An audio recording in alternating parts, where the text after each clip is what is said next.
Hello, dear folks. My name is John Hillary. This is the third part series of the Church Under Attack.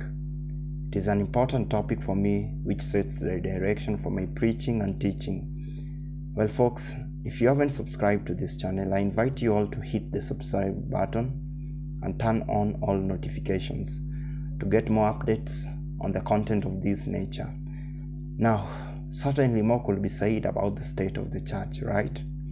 We live in really dangerous times where anyone can just really stage an attack on the Church of Jesus Christ without even fear for God. More than ever before, the church is open to every attack staged by Satan and his forces, the demons. To set the record straight, a couple of days ago in our news, we saw the most heinous attack on the church, where a group of folks turned down on a bench to determine the future direction of the institution of marriage by expanding marital rights to include all sexuality. And when I say all sexuality, I exactly mean that. This is how far Kenya has gotten, and it is no surprise to us because Jesus Christ himself said in Matthew 5:11, expect persecutions, right? Expect persecutions. If they persecuted me, they will also persecute you, so that it may be fulfilled that the servant is no greater than the master. During such times, I really wonder what is going on in this world. People have lost their mind at all. So much is at stake, yet people continue to lazy around. No one wants to study doctrine anymore, go to church, surround themselves with godly people, obey their parents, show respect to elders, help the poor, visit the sick, show love for their neighbors. It has reached the point where your personal opinion on me doesn't matter anymore.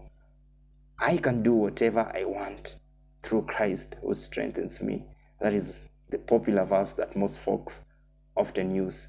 And so they claim that they have the right to do whatever they want and become whatever or whomever they want. This is why those transgender and homosexuals are fighting for their rights at unprecedented rate, because we have given them so much freedom and reasons to believe that they can do whatever they want.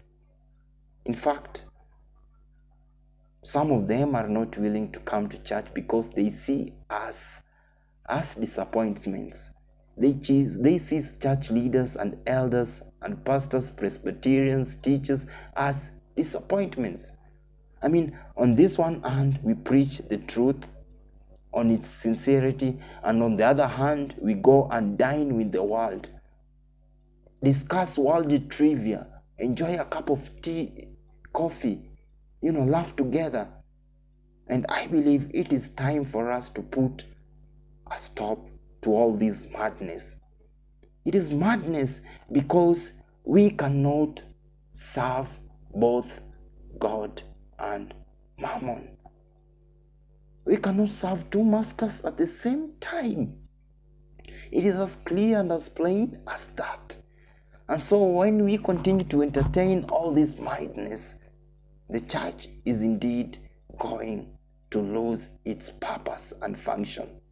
Whereas I believe that bringing clarity to all this issue is important, I also firmly believe that God is at work, raising for himself his remnants, those who will be willing to say no to the persecutions and to say no to the worldly affairs.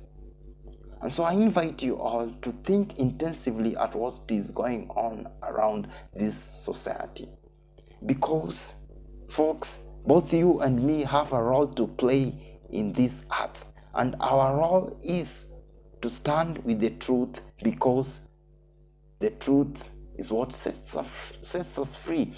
Paul reminds us in that wonderful episode, Corinthians, that we can do nothing for the truth but for the truth.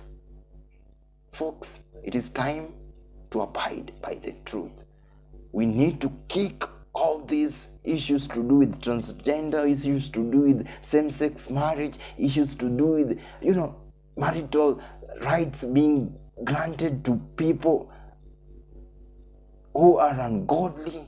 Folks, it is high time for the church to be what it deserves to be.